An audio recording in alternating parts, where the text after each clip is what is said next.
Hey guys, Jengar here. Welcome to another dev server video, and we are looking at, yes, the regular tree Warthog, the A-10A Late this time. And we were talking about this plane on the J8B video where it wasn't added at that moment yet, and I was wondering where it was.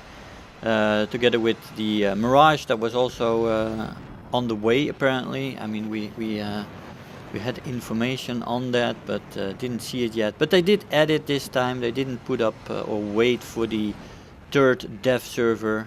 They just added it halfway through the second dev server, and I'm glad that they did. In the premium Warthog video that I made from the dev server early on, I talked about the fact that I thought it was almost criminal that they did not add a regular one, and I did miss the dev blog, and apparently there they mentioned that there would be a regular one. So I'm very glad that Gaijin did this, and that was always the plan, because without reading that dev blog I was already in the worst case scenario for what Gaijin often does, and that is making short-term gains.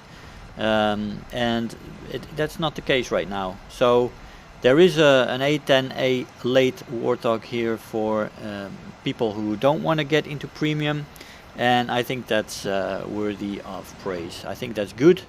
It should always be like that, and the aim should always be to have people enjoy the game, and then if you want to buy this premium Warthog because you enjoy so much and you want to have this multi-purpose setup, which is basically the best setup you can get, very versatile.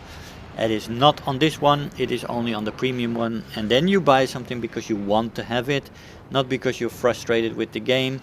And we're really talking about the approach to the game from Gaijin, their business model, and the business model that they've been showing the last 8 years, and the business model that I've always propagated, to have people love the game so much, make them addicted to the game so much that they want to buy stuff because they love it, and not because they are frustrated with an amazing difficult grind.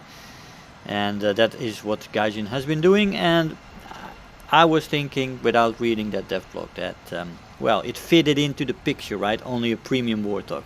I'm glad they didn't do that. I hope Gaijin continues to move down this path and continues to move more towards player retention, keeping people interested in the game and binding people to the game, and then have things like this, like a regular tree Warthog with more basic setups for loadouts, and then have a premium one with more expensive loadouts, and then people wanting to buy that premium because they love it and they want to have those extra options and not buy things out of frustration. That is the route that I want to see Gaijin make from a business perspective, and this fits into it. So congrats, credit when it's due. I think this is great. A regular tree A10 and then a premium A10. That's how it should be. That's how it always should be. Now, I was talking about the differences between the premium one, which is the early A10, and this late A10. So the options are basically more or less the same. This one has AGMs, it has rockets, it has bombs, and it has a 4 AIM-9L setup. Those are the loadouts you can choose from, and they're okay. They're quite decent. In these dev server situations, it is quite difficult to get missile kills, because these AI planes, they basically fly in a circle once they are close to you, and well, that's the way to avoid missiles. Even these Ls, which are great missiles. But these rockets, they go a long way, by the way, and this gun just kills light pillboxes as well. So ground pounding in the late with the setup with the Mighty Mouse rockets is a fantastic setup, which can net you a huge amount of ground targets, and you still have the option to shoot. I also ran a little bit with the missile option, which is just the main gun and then 4 AIM 9Ls. which is a fantastic setup as well. I think with human players you will get some kills in every match pretty much. Also because these A10s are just fantastic in their durability and survivability.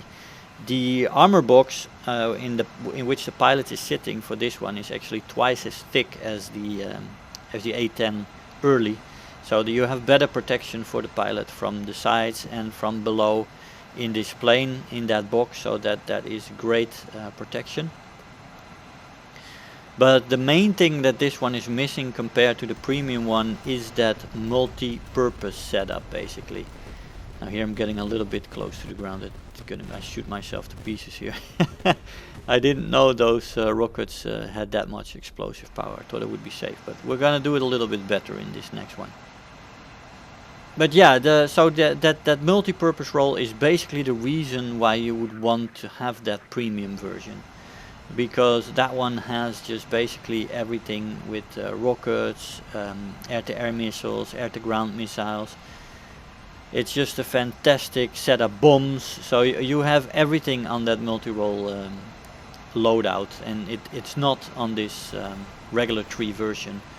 So that is the main difference, and it's a good reason why you would want to buy that premium once you enjoy this regular 3 one and you think like, yeah man, this is something I want to expand on, and I want to have multiple options. I want to actually have an air-to-air option when I am ground pounding, so you get those AIM-9Ls on that one as well, not 4 but 2 in that multi-purpose loadout. So yeah, that is a great loadout, but yeah, that is what you don't have on this one, and thus the reason to buy a premium would be that you want to have that belt, that setup, that loadout. This one though is still very lethal and can still do a world of pain to the enemy ground targets, or function in the role of a air-to-air turn fighter basically, because what is clear in this one as well is that the flight model as it stands on the dev server is indeed very maneuverable. You have fantastic elevator control. As you can see, it pulls very hard, and although this guy this guy does get a shot on my tail, and I think it's an AI plane, so that's nice. But you see the damage, and I do put this in to show you what the damage does to the engine and how it still pulls pretty decently on the elevator without half its tail. So this thing actually, yes, it can take quite a bit of damage. You can fly on one engine, and this engine isn't dead yet though, by the way, but I've had another match where I got damage from a human player and I flew back to the airbase on one engine. So yeah, and it took a lot of damage as well, and the flight model does seem to take that damage quite well. Yes, revenge, thank you very much. Revenge on the AI. Fingal. a good pilot, yes. Anyway, takes a good damage. This plane is very maneuverable, so the setup with that 30mm gun and the 4 AIM-9Ls is a very good setup, I would say. I think it's something we can definitely deal with, and it can wreak some havoc in Araby. So there is the box that I talked about. Great armor protection, bulletproof glass in the front, and a very good setup right there. We have the huge gun, and we have 2 guns below there. I don't know why they put that in. You don't have that option yet, but maybe it's something they want to add later. Extra guns or something, I don't know, but curious that they're in there.